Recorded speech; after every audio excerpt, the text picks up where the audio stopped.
Hey, friends, let me start with a quick question. When life throws challenges your way, do you feel like you're in control or do you feel like you're at the mercy of your emotions? It's a tough one, right?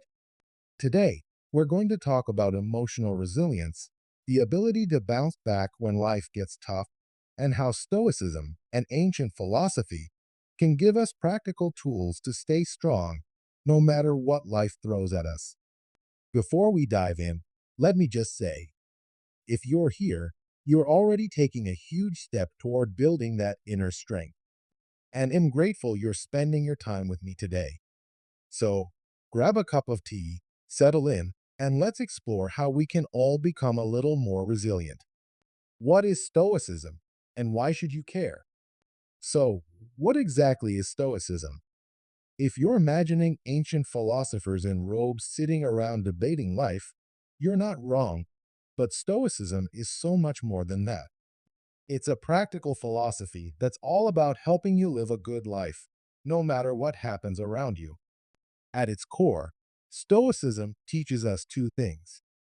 Focus on what you can control. Let go of what you can't control. Sounds simple, right? But here's the kicker. Most of us spend our energy worrying about things we can't control, other people's opinions, the past, the future, even the weather.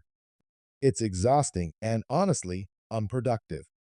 So, if you want to build emotional resilience, you have to shift your focus. And that's where Stoicism comes in. Let me break it down into actionable steps you can start using today.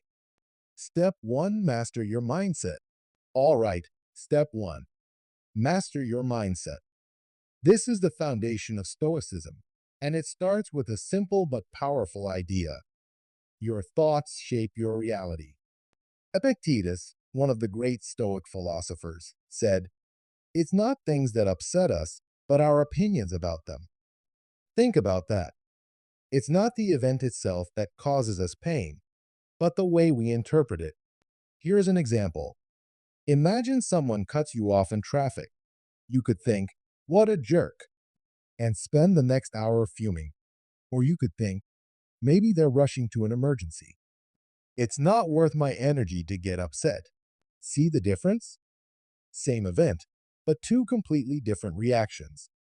One ruins your day, the other lets you move on. Actionable tip. The next time you feel your emotions bubbling up, pause and ask yourself, what story am I telling myself right now? Then, challenge the story.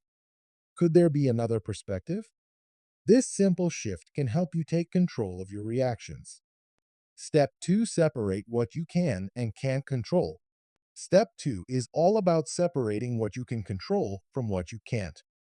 This is the bread and butter of Stoicism. Marcus Aurelius, a Roman emperor and Stoic philosopher, wrote, "You have power over your mind, not outside events." Realize this and you will find strength. Let's do a quick exercise. Think about a situation that's been stressing you out lately. Now, ask yourself, what parts of this situation can I control? What parts are completely out of my hands? Here's the trick. Put your energy into what you can control and release the rest. For example, if you're nervous about a job interview, you can't control whether they'll hire you, but you can prepare thoroughly, show up on time, and give it your best shot. Make a list of everything that's worrying you. Then, draw a line down the middle of the page. On one side, write what you can control. On the other, write what you can't. Commit to letting go of the stuff on the can't side. It's freeing, trust me. Step 3, practice gratitude and mindfulness. Step 3 might surprise you. It's about gratitude and mindfulness. You see, emotional resilience isn't just about staying strong in tough times. It's also about recognizing the good things in your life, even when things feel hard. The Stoics were big on gratitude. They believed that by appreciating what you already have, you're less likely to feel overwhelmed by what you don't.